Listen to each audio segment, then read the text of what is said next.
What if your cell's most potent medication was shining on you right now, rather than in a lab or pill? Meet Dr. Roger Seheult, MD, a Loma Linda University internal medicine, lung disease, critical care, and sleep medicine specialist who holds quadruple board certification. Dr. Seheult provides amazing new information in this video about the impact of sunlight on human longevity, vitality, and health, benefits that extend well beyond vitamin D. Supported by state-of-the-art research from around the world, he offers 3 easy, doable strategies to regularly increase your exposure to sunlight in a safe manner. The story by a lady by the name of Amy Honmeyer. Her 15-year-old boy was diagnosed with lymphoblastic leukemia, went into the hospital, actually started chemotherapy for it. The treatment for blood cancer is chemotherapy, which he started. The side effect of chemotherapy is suppressing the immune system. Unfortunately, he didn't realize it immediately, but he developed a fungus flesh-eating infection in his lung. Got worse. And got worse and got worse to the point where the only way that they could control this infection was to actually remove his left lung, which they did. He starts to decline even after that. They do a CT scan and it shows that now the infection has moved to his remaining right lung. The doctors, have done everything they possibly can. They ask the doctors, how much time does he have? They say 2 days. In this situation, they ask this boy, okay, you're gonna die. What do you want to do? Surprisingly, he says, I wanna go outside. I just want to go outside. They get this boy, the hospital bed outside. He's on a BiPAP machine the respiratory therapists have put together. So this guy is outside. This guy does not die. After the first day, his white count starts to come down. By the second day, the white count comes down even more. His oxygen requirement is coming down. That's a good sign. He's requiring less and less oxygen. By the time he gets to day 5, he's off the BiPAP. He's on regular, just nasal cannula oxygen that you see people wearing on their nose. Because on the CT scan, obviously the left lung is still gone. But the right lung, the disease is probably 60, 70% gone. He's still alive. He goes home. There's no sign of the disease after treatment. But this is what we used to do. When we built hospitals at the turn of the century, we had hospital rooms where beds could be taken out onto the veranda and people could get sunlight. There's studies that have been done. People in a 2-bed-room, if you're the bed closer to the window, you get discharged from the hospital faster. Now, let's check out 3 fascinating studies on how sunlight affects our health. One from Brazil, another from Sweden, and the third from the UK. Brazil's light vest research. In Brazil, they took COVID patients that were sick enough to be admitted to the hospital, but not too sick to be intubated in an intensive care unit. They actually manufactured a jacket that they could put on patients. And on the inside of this jacket were these LED bulbs that gave off infrared radiation at exactly 940 nanometers. They put the jackets on, they randomized assign which jacket was turned on and which jacket was turned off. It was blinded because the light coming from this jacket could not be seen by the human eye. They did this on 30 subjects. All 30 had the jackets on, 15 had it turned on, 15 did not have it turned on, and they watched them. What happens to these patients? Every single endpoint that they looked at was statistically significant. The differences between these two groups could not have been from chance. The group that had the jacket turned on had improvement in their oxygen saturation, could take breaths in more deeply and stronger, had improvements in their white blood cells, had improvements in their heart rate, their respiratory rate, all of these statistically significant. But the most important and mind-blowing statistic was the length of stay in the hospital. So they had these jackets on for 15 minutes once a day for 7 days. Group that did not have the jacket turned on, their average length of stay was 12 days in the hospital. For those that had the jacket turned on, it was 8 days. That was 4-day difference. That's tremendous. People were discharged from the hospital 4 days faster. Sweden study over 20 years. The Swedish study is groundbreaking. This was a study where they asked 20 to 30,000 Swedish women about their habits in sunlight. They divided these women into 3 categories. Those women that did not get a lot of sun, those that got a moderate amount of sun, and those that got a lot of sun. And they followed them for 20 years. They kept a track of each one that died and what they died of. And when they were done with that, they were astonished because what they found was that the women who had spent the most amount of time outside had the least amount of mortality from cancer, from cardiovascular disease, and non-cardiovascular disease. And those that spent the least amount of time outside had the highest levels of that.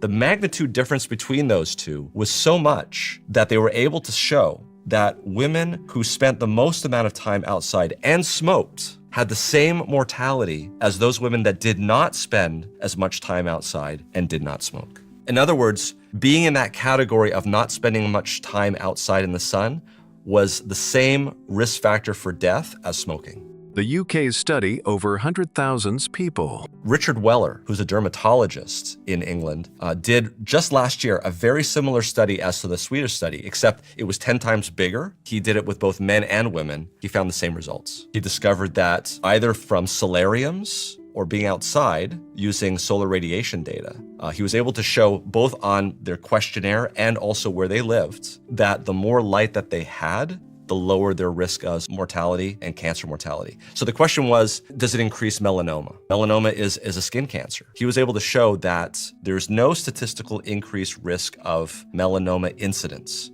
but there was a reduction in non-skin cancer mortality. So here's the trade-off. If you want to go out into the sun in England, the benefits are you're going to have a reduction in non-skin cancer mortality. On the other hand, there's no increase in melanoma incidence. What if the hidden trigger behind chronic disease has been right in front of us all along, and sunlight itself could flip the switch inside our cells? At the heart of this mystery are your mitochondria, the tiny power plants that fuel every function in your body.